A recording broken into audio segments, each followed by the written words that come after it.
Muhammad Sufami. Saya dari Sekolah Kebangsaan Felda Lepang Nerik. Hari ini saya akan membicarakan sebuah cerita yang bertajuk Zubair bin Awam. Buku ini diterbitkan oleh Pustaka Adik. Ia diolah oleh Muazzin Jaafar. Buku ini berbahasa Melayu dan mempunyai 16 muka surat. Gambar-gambarnya sangat menarik dan berwarna-warni. Penulisannya juga mudah difahami. Buku ini mengisahkan tentang Zubair bin Awam. Tahukah kawan-kawan, Zubair bin Awam ialah salah seorang sahabat Nabi yang dijamin masuk syurga. Beliau merupakan salah seorang tokoh pejuang yang bijaksana, perkasa dan berkepayaan berperang dalam 2 pedang dalam satu masa walaupun menunggang kuda. Kisah hidupnya pula, Zubair dilahirkan di Mekah pada tahun 594 Masihi.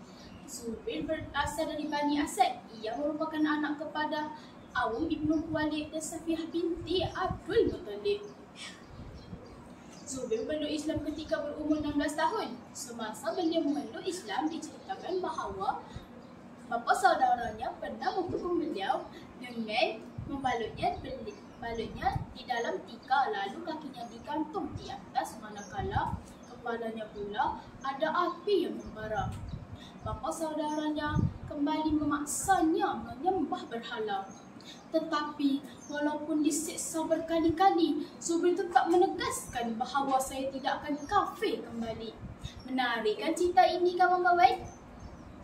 Pengajaran yang boleh saya simpulkan di sini ialah kepahlawanan disertai kepintaran dan iman yang teguh menjadikan tokoh nilam yang kesempurna.